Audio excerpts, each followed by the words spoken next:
नमस्कार विद्यार्थी मित्रांनो, तुमचं पुन्हा एकदा स्वागत आहे आपल्या यूट्यूब चॅनलमध्ये. आपण आज माहिती घेणार आहोत आपल्या एका ग्रुप बी, एम-पी-एस-सी ग्रुप बी एक्झामच्या महत्त्वाच्या पदाची, जी की आपल्या बऱ्यापैकी सर्वांचं स्वप्न असतं. दुय्यम निबंधक, त्याला मुद्रांक निरीक्षक सुद्धा म्हटलं जातं किंवा सब रजिस्टर किंवा स्टॅम्प इन्स्पेक्टर म्हटलं जातं. जे की आपल्याकडे बघा ग्रुप बीमध्ये 4 पद आहेत महत्त्वाची. कोणती? तर सब रजिस्ट्रार, एस-टी-आय, पी-एस-आय आणि ए-एस-ओ.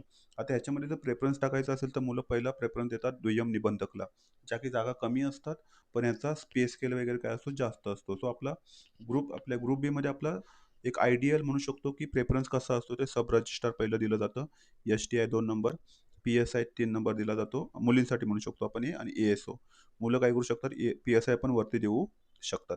सो सब रजिस्ट्रार हे पद ग्रुप बी मध्ये अतिशय महत्वाचं आहे. राज्यसेवा अभ्यास करणारी मुलं सुद्धा या पोस्टसाठी काय करतात, प्रेफरन्स देतात, लक्षात ठेवायचं. सो ह्याची पात्रता काय आहे? तर पात्रता काय या पदाची? तर तुम्ही कोणत्याही शाखेतली पदवी, ते काय असं 50% 50% मार्क वगैरे पाहिजे असं काही नाहीये. ओके. सो कोणत्याही शाखेतील पदवी चालू शकते. मराठी भाषेचं ज्ञान असणं आवश्यक आहे, अनिवार्य आहे. वयोमर्यादा काय म्हटले? किमान मिनिमम 19 वर्ष, मॅक्झिमम 38 वर्ष खुल्या प्रवर्गासाठी, ओपनसाठी.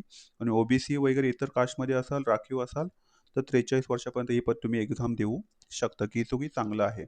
आणि शारीरिक निकष काय म्हटले? या पदासाठी असं उंची आणि छातीचं असं काही बंधन नसते. ओके. ओके. इथे कोणतेही बंधन नसते. एवढी छाती असली पाहिजे, एवढंच उंची असली पाहिजे, एवढंच वजन असलं पाहिजे, असं काही नाहीये. सो एक चांगलं आहे.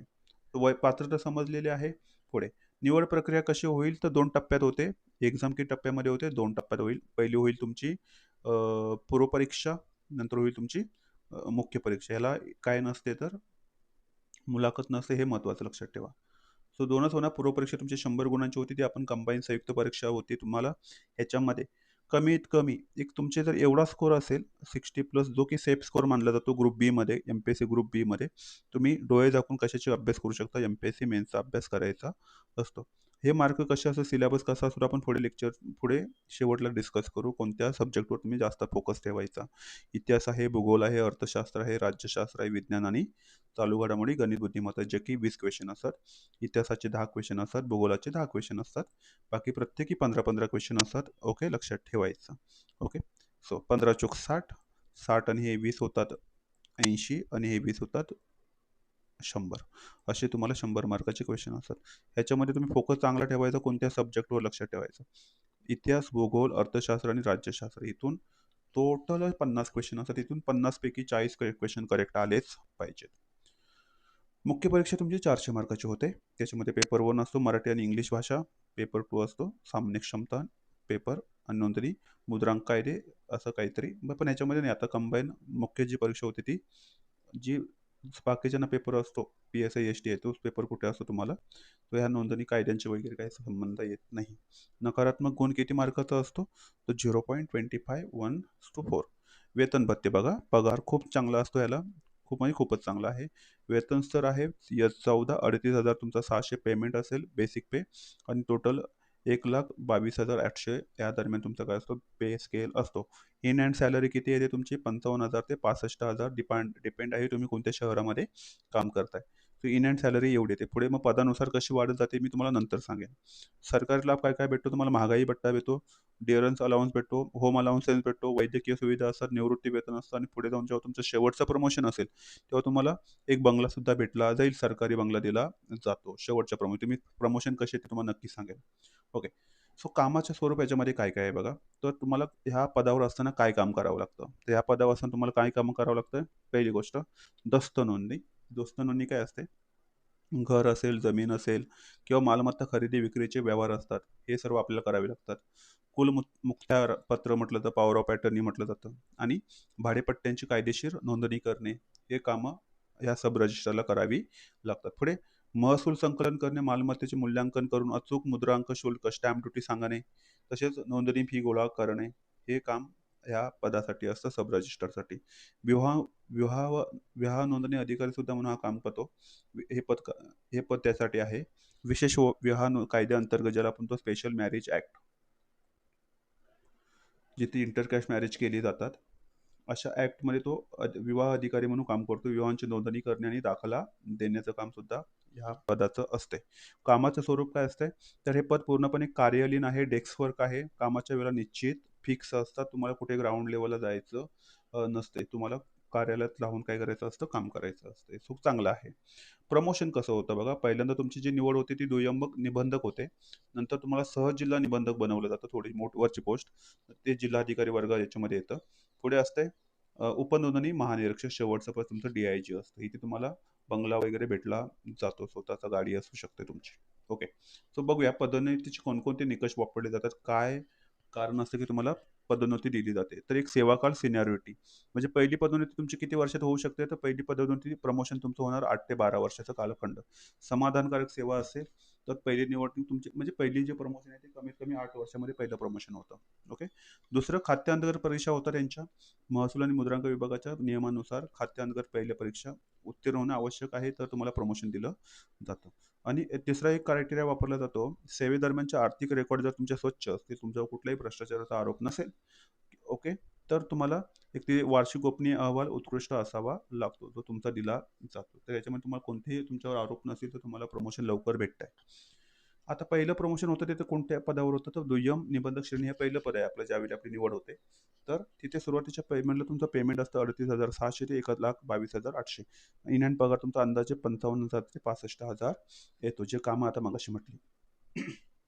पुढे सहजिल्हा निबंधक म्हटलं जातं. तर सहजिल्हा निबंधक आणि मुद्रांक जिल्हाधिकारी म्हटलं, जॉईंट डिस्ट्रिक्ट रजिस्ट्रार ही तुमची दुसरी, हे पहिलं प्रमोशन आहे तुमचं. स्टॅम्प कलेक्टर म्हटलं जातं. इथे पहिली मोठी बढती आहे, राजपत्रित क्लास 1 तुमचा दर्जा डायरेक्ट होतो. दर्जा कोणता भेटतो तुम्हाला? क्लास 1 चा दर्जा दिला जातो डायरेक्ट. ग्रुप 1 गॅझेट पद भेटते. आणि इथे S20 लक्षात घ्या, डायरेक्ट S20 म्हणजे पे स्केल आहे. म्हणजे 67,000 ते 2,08,700 मुलं ह्यासाठीच येतात या पदावर. 8 वर्षांनी तुमचं पहिलं प्रमोशन होतं. कमीत कमी 8 वर्ष लागतात.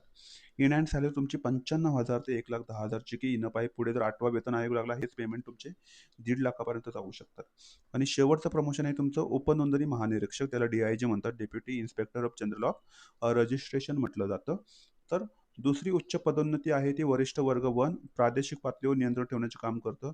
यस डायरेक्ट 25 होऊन जातो तुमचा. मुलं काम जे हे जे स्वप्न असेल ते ह्या पदासाठी असतं का? इथं पे स्केल बघा. S14 नंतर डायरेक्ट तुमचा होतो S23 आणि S23 नंतर डायरेक्ट होतो S25. तुमचा इन हँड सॅलरी असू शकते 1,15,000, 1,30,000. जर तुम्हाला 8वा वेतन आयोग लागला, तर तुमची पेमेंट 1,50,000 लाखाच्या किंवा 1,75,000 पर्यंत पण जाऊ शकतात. एवढं महत्त्वाचं हे काय आहे? पद आहे. म्हणून तुम्ही ह्या पदाचं स्वप्न बघा. हे पद कसं मिळेल यासाठी अभ्यास करा. यासाठी तुमचे मेन्सला 300 पेक्षाही जास्त काय असला पाहिजे? स्कोर असला पाहिजे. कारण का जागा किती असतात? फक्त 40, 60, 80 अशा जागा असतात. ओके. आता गेल्या 2025च्या एक्झाममध्ये 80 जागा आहेत. 26 मध्ये जागाच ॲड झाल्या नाहीत. पण 27 ची पुढची जी काही ॲडव्हर्टाइज आहे याच्यामध्ये नक्कीच 40 किंवा 60 किंवा 80 जागा राहण्याची शक्यता आहे. सो चांगला अभ्यास करा, मनापासून अभ्यास करा, प्रामाणिकपणे अभ्यास करा ह्या पदासाठी. ग्रुप बीमध्ये पहिलं तुमचं मी तर म्हणेन प्रेफरन्स हा ह्याच पदाचा असला पाहिजे. कुठल्या पदाचा असला पाहिजे? तर सब रजिस्ट्रार. नंतर शेवटची पदोन्नती जेव्हा तुमची होते, शासकीय निवासस्थान तुम्हाला दिलं जातं, ज्याच्यामध्ये जॉईंट डिस्ट्रिक्ट रजिस्ट्रार पदावर जेव्हा बढती होते तुमची डी-आय-जी म्हणून, तर झाल्यानंतर स्वतंत्र सरकारी सरकारी गाडी दिली जाते चालकासह आणि शासकीय निवासस्थान दिलं जातं आणि एक क्वार्टर बंगला मिळण्याची सुविधा उपलब्ध होते. पदोन्नती तर केवळ एका तालुक्यापुरती मर्यादित काम न राहता संपूर्ण जिल्ह्याची किंवा तुम्हाला विभागाची जबाबदारी सांभाळावी लागते. विभागीय म्हणजे प्रशासकीय विभाग आपले जे 6 आहेत ना महाराष्ट्रामध्ये, नागपूर, अमरावती, नाशिक, पुणे आणि कोकण आणि छत्रपती संभाजीनगर अशा विभागामध्ये तुम्ही काय करत असता? एक प्रकारच्या पॉलिसी याच्यामध्ये इम्प्लिमेंटमध्ये काम करत असता.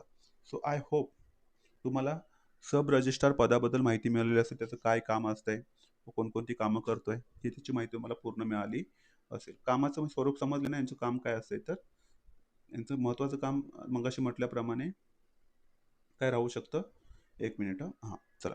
काय राहू शकतं? तर यांची कामं आहेत दस्तऐवज नोंदणी करणे, महसूल गोळा करणे, विवाह नोंदणी करणे, अभिलेख जतन करणे. ही महत्त्वाची त्यांची काय आहेत? कामं आहेत. आय होप अजून काय महत्त्वाचं काम राहू शकतं यांचं? मुद्रांक शुल्कांची निश्चिती करणे, दस्त नाकारण्याचा अधिकार, मृत्यूपत्र ह्या याची संबंधित सर्व कामे आपला सब रजिस्ट्रार हे पद करत असते. आय होप तुम्हाला हा लेक्चर समजला असेल, या पदाबद्दल माहिती मिळालेली असेल. कुणाला काही डाऊट्स असेल तर नक्की कॉमेंट सेक्शनमध्ये मला लिहून पाठवा. आणि अजून व्हिडिओ आवडला असेल तर नक्की लाईक करा, शेअर करा आणि सबस्क्राईब करा. आपण इथे थांबूया. जय हिंद, जय महाराष्ट्र, वंदे मातरम.